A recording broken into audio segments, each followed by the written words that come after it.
New collection வைக்கிறாங்க அடிக்கடி. நல்லா இருக்கு, புதுசா இருக்கு, குவாலிட்டி நல்லா இருந்துச்சு. மொத்தத்தில் இன்னும் ரேட்டு நிறையவா இருக்கும். Velavan stores, Usman road, T Nagar, Chennai மற்றும் தூத்துக்குடி. அவர் விஜயோட தீவிர ரசிகா இருந்து கூட அவர் பேசிய தமிழ் தேசியம் பிடிச்சது.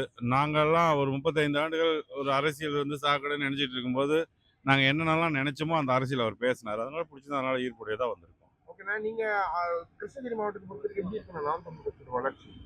நாம் தமிழ் கட்சி எப்பயுமே வளர்ச்சியாக தான் பார்க்குறோம். எல்லா பகுதியிலுமே தமிழ்நாடு முழுவதும் வளர்ச்சி தான். அது என்ன, நாங்கள் 2016 சட்டமன்ற தேர்தல் 5 பேர் 6 பேர் வந்துட்டு பரப்புரை போகணும், இன்னைக்கு 100 பேர் 200 பேர் போகிறோம். அது வளர்ச்சி தானே, எல்லா பகுதியிலும் அப்படி தான். பொண்ணுலாம் சேர்த்து விட்டுருக்கீங்க, என்ன காரணம்? நாம் தமிழ் எனக்கு நாம் தமிழர், நான் அந்த கொள்கையை சித்தாந்தத்தையும் தத்துவத்தையும் ஏற்றுக்கிட்டேன். என் கொள்கை சித்தாந்தம் எனக்கு சரின்னு பண்ணுறது என் பிள்ளைக்கு சொல்லிக் கொடுக்குறேன். அவங்க வராங்க. அவங்க என்ன சொல்றாங்க? நீங்க அவங்க கிட்ட நாம் தமிழர் கட்சி ஃபர்ஸ்ட் டைம் சொல்லும்போது அவங்க என்ன சொன்னாங்க? அவள் விஜயோட தீவிர ரசிகா இருந்து கூட நாம் தமிழர்ல பயணிச்சுக்கிட்டு இருக்கா. காரணம் வந்துட்டு நடிப்பு வேறு, அரசியல் வேறுன்றது அவங்க பக்கத்து பார்க்க தெரிஞ்சுக்கிட்டாங்க. விஜய் ரசிகை தான். நீ வந்து உண்மையான விஜய் ரசிகர் இல்ல? ஆமா, உண்மை. கட்சி ஆரம்பிச்ச பிறகு ஏன் அங்க போகாம நாம் தமிழர் கட்சி வந்தாங்க? ஏன்னா விஜய்க்கு அரசியல் தெரியாதுன்னு ஒரு எண்ணம் இருக்கு. ஏன்னா அவர் வந்து கோடீஸ்வரர், பிறக்கும் போதே கோடீஸ்வரர். அவருக்கு அடித்தட்டு மக்களோட கஷ்டம் புரியாதுன்ற ஒரு எண்ணம் தான். ரொம்ப பெண்கள் காலேஜ்ல ஸ்கூல்ல படிக்கிற ரொம்ப பேர் வந்து இந்த மாதிரி ஃபுல்லாவே விஜய் தான், சிஎம் விஜய் தான் அப்படின்னு சொல்லும்போது உனக்கு என்னடா தோணுது? அது அவங்க விஜய் ரசிச்சு பார்த்ததுனால அவர் என்ன பண்ணாலும் அவருக்கு ஆதரவு தெரிவிக்கணும்னு ஒரு எண்ணத்துல பண்றாங்க.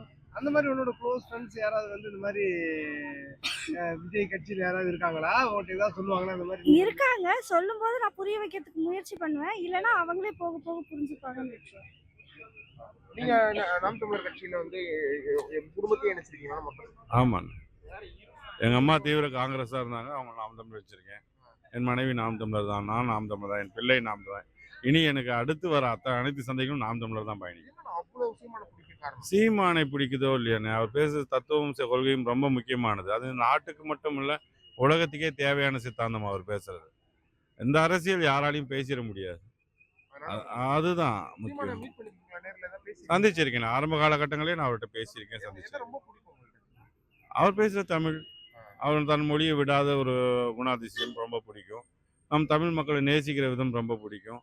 அரசியல் பேசும்போது எந்த அரசியலும், எந்த மரத்துக்கான அரசியலும் பேசுறது, உயிருக்கான அரசியலும் பேசுறது, மனிதனுக்கான அரசியலும் பேசுறது, விவசாயத்துக்கான அரசியலும் அவர் பேசுறாரு.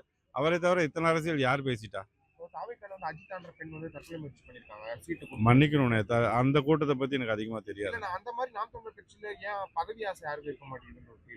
பதவி ஆசை எல்லா மனிதருக்கும் வர மாதிரி இங்கேயும் வரலாம், ஏன்னா விட்டு கொடுத்துருவாங்க. நாம் தமிழர்கிட்ட ஒரே குணாதிசயம் வந்துட்டு என்னன்னா, எனக்கு தோணலாம் நான் வந்துட்டு ஒரு மாநில ஒருங்கிணைப்பாளர் இருக்குன்னு தோணலாம், ஆனால் வேறு ஒருத்தர் கிடைக்கும் போது அவர் கூட சேர்ந்து பயணிக்கிற குணம் எங்களுக்கு தன்னால் வந்துடுது. இது எப்படி வந்ததுன்னா எங்களுக்கு தெரியாது. சீமான் எங்களை நாற்காலி எடுத்து அடுக்குன்னெலாம் சொன்னதில்லை.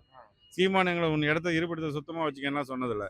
நாங்கள் ஒரு கூட்டத்துக்கு போனால் தமிழ் தேசியம் என்ற ஒரு பாதை உணர்வு எங்களுக்குள்ளே வந்தவொடனே இந்த தன்னால் அந்த குணாதிசயம் வருது, அவ்வளோதானே. நன்றி. நன்றி, வணக்கம்.